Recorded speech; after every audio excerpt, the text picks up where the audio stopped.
Ya Nabi salam alaika, Ya Rasul salam alaika.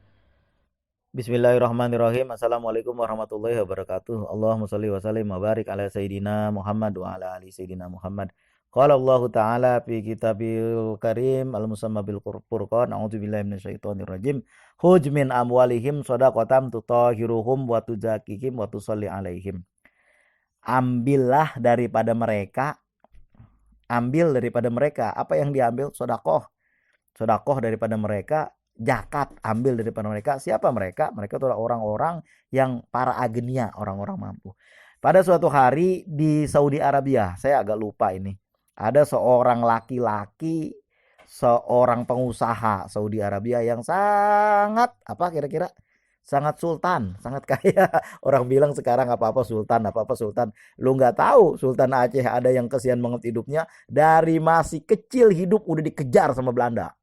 Sampai meninggal dalam pengasingan sama Belanda di hutan. Nggak semua sultan hidupnya senang. Itu baru the real sultan, sultan pejuang. Coba cari kuburan Sultan Aceh di Jakarta. Ada itu, saya lupa, Sultan Mahmud atau siapa, saya agak lupa tuh. Beliau adalah sebenarnya sultan. Itu dikejar-kejar Belanda dari masih kecil. Nggak boleh lagi. Kalau ada dia, nanti kerajaan Aceh bisa bangkit lagi. Karena keturunannya ada. Jadi tidak ada kaitannya dengan sultan ini. Ini maksudnya beliau ini orangnya sangat kaya. Pengusaha dari masih mudanya itu. Mungkin diajarkan sama orang tuanya. Kita nggak tahu ceritanya, bukan itu yang mau kita ceritakan. Jadi karena hidupnya itu mungkin membawa hidupnya, namanya juga orang kaya, mau ngapain aja boleh. Sampai beliau sakit. Apa sakitnya? Kanker hati. Lalu segala macam pengobatan diusahakan tidak bisa. Menurut dokter yang ini paling bisa harus dioperasi ke Singapura. Jadi disewalah sama ke Cina, saya lupa. Ke Cina bukan ke Singapura. Ini diusahakan untuk bisa dioperasi. Kata dokter kalau tidak dioperasi dalam waktu 3 hari lagi, saya nggak tahu bagaimana ceritanya. Saya agak lupa kanker hati atau bukan. Yang jelas orang itu sebut aja namanya Rapat. Saya baca di sebuah buku, katanya ini harus segera dioperasi dalam waktu 3 hari. Kalau tidak, nggak tahu bagaimana ceritanya. Mungkin kemungkinan besar akan meninggal. Manusia kan takut banget sama meninggal. Seolah-olah itu meninggal itu ketemu Allah. Jadi abang kalau suruh meninggal berani nggak? Ya gua mah nanti belakangan dulu, gua mah jet. Ya kalau meninggal itu urutannya A, B, C, D. Itu mah enak aturnya. Meninggal itu bukan berurutan nama, itu mah kehendak Allah, udah ajal. Ya kalau A, B, C saya jet belakangan. Kayak jadi jet belakangan. Meninggal itu bukan karena itu. Dibilang sama dokter, kalau nggak dioperasi ini kemungkinan besar, saya tidak bisa berkata lagi, kemungkinan besar akan mati gitu loh kira-kira bahasa kasarnya. Nah, jadi Rapat ini bilang, namanya Rapat. Ya, Rapat kurang lebih namanya begitu ya, Rapa atau Rapat, saya kurang jelas juga dalam bukunya karena membacanya cepat. Jadi dibilang, "Dok, apakah saya bisa izin pulang dulu ke negara saya sebentar aja dalam 1 hari, mau minta maaf dulu dengan saudara-saudara saya, dengan kawan-kawan, takut nanti nggak ketemu lagi." Dokter bilang, bisa, tapi jangan lebih dari 3 hari. Karena Rapatin orang kaya, disewalah pesawat jet. Langsung dibawa pada hari itu juga ke negaranya pesawat jet. Lalu Rapat dengan badan yang yang semakin ringkih, dia diantar sama sopirnya datang ke rumah saudara-saudaranya, kawan-kawannya yang, "Pak," kata dia kan, "minta maaf. Kenapa Rapat sakit ya?" "Ya karena badannya lemah. Besok saya mau dioperasi. Kalau tidak nggak tahu lagi bagaimana. Mungkin saya nggak akan ada lagi di dunia ini. Maka saya minta maaf kepada tuan-tuan semuanya, kepada kerabat." Ya namanya orang kaya kalau meninggal susah, Pak. Orang miskin ya sama juga susah. Susah, kenapa susahnya? Itu banyak yang diurus, kudu dibikin surat ini, surat itu. Kan kalau enggak pada berebut. Jadi mungkin begitulah. Jadi Rapat ini minta maaf kepada kerabatnya, saudara-saudaranya, takut nanti dia meninggal. Kenapa? Karena udah enggak ada ini lagi, udah enggak ada udah enggak, dokter bilang nggak akan lama lagi kalau nggak dioperasi. Takut operasinya gagal, karena kemungkinan operasi itu bisa hidup 50% aja. Kalau misal bisa hidup, kalau tidak 50% lagi kemungkinan besar meninggal, dokter bilang. Karena udah berat kankernya. Jadi Pergilah rapat kemana-mana ke rumah kerabat-kerabatnya dengan bahkan badan yang semakin ringkih dan harus cepat nih, nggak boleh lambat lagi. Nanti kalau lambat bisa semakin bahaya, harus balik lagi ke Cina. Jadi waktu itu ke rumah orang-orang disamperin sama rapat. Dalam perjalanan dia melihat ada seorang ibu lagi bersih-bersihin tempat buangan daging. Kan ada kalau di Arab Saudi itu ada tukang daging, toko daging itu. Nanti sisa-sisa daging, tulang-tulang tuh di sisa-sisa daging itu dibuang-buangin, tulang-tulang yang udah nggak kepake. Ada seorang ibu lagi bersih-bersihin itu. Berhenti dulu kata rapat sama sopirnya. Dia liatin aja kan. Habis itu dia tanya, "Assalamualaikum Bu." Ibu itu ya biasa aja, dia tidak ngacuin. Karena orang juga nggak pernah bertanya sama dia. Mungkin orang ini salah ngomong kali mau bukan nama gua. Jadi dia asik aja, "Bu," dia bilang kan, "Assalamualaikum Bu." "Waalaikumsalam Tuan ya." Tapi matanya, wajahnya nggak ngelihat ke arah yang salam. Dia terus senyum bersihkan. "Apa yang Ibu buat?" "Saya lagi mau membuat makanan sop paling enak," kata dia kan. "Apa itu Bu?" "Ini sisa-sisa daging ini saya bersihkan. Nanti akan saya buatin sop yang paling enak untuk anak-anak saya. Inilah makanan yang paling enak untuk anak saya Tuan selama 3 hari ini. Karena mereka sudah tidak makan." "Emang bapaknya kemana?" "Bapaknya udah nggak ada," katanya. "Oh iya." Kata ibu, "Itu jangan lagi. Ini ayo kita ke dalam." Jadi rapat bilang begini, "Tuan," sama tukang daging itu, "tolong sediakan daging setiap hari 1 kilo. Untuk ibu ini saya bayar untuk kebutuhan 1 bulan." Ibu itu kaget lah, terperangah. Habis itu ibu itu mengangkat tangan, "Ya Allah," kata dia. "Ya Allah, tolong mudahkan urusan Tuan ini. Kalau dia sakit, tolong sembuhkan ya Allah." Rapat kaget lah kan. Habis itu, "Tuan, nggak jadi dah, nggak jadi. Nggak jadi saya bayarin dagingnya untuk kebutuhan seminggu. Naikkan jadi setahun. Saya bayar tunai sekarang. Dan jangan sekilo, 2 kilo. 2 kilo untuk setahun, berapa duitnya?" Dia bilangnya kan. Lalu ibu itu makin kencang lah doanya. "Ya Tuhanku, ya Allah, ya Rabbi yang maha pendengar.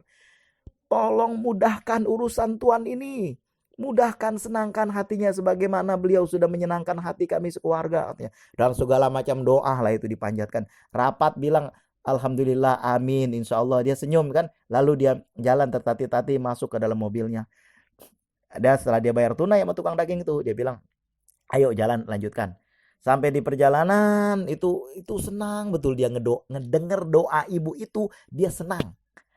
Kan udah dibilang sama iblis, "Illa ibadikal mukhlasin." Pokoknya semua gue ganggu. Kagak ada yang selamat. Mulai dari Pak RT sampai yang paling tertinggi, gue ganggu. Kata iblis kan.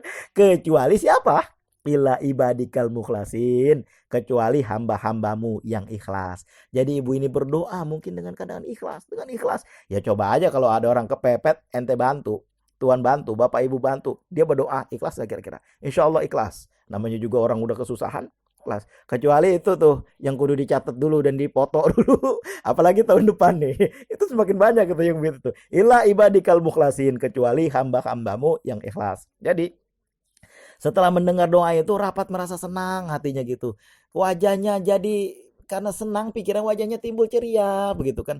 Lalu dia datang ke rumah saudaranya, dia bilang, "Pak, bahasa kita mah besok saya mau dioperasi." "Ya operasi kenapa rapat?"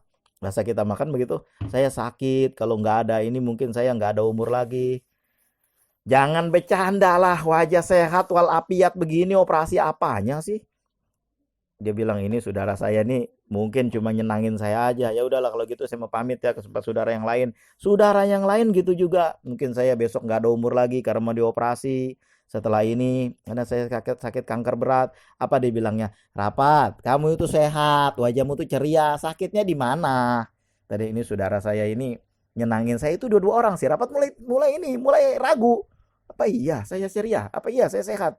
Pas saudaranya yang ketiga dia bilang lagi, "Pak, minta maaf encing barangkali kalau bahasa Betawi mah, besok saya mau dioperasi, mungkin saya nggak ada umur lagi karena kemungkinan kata dokter 50-50."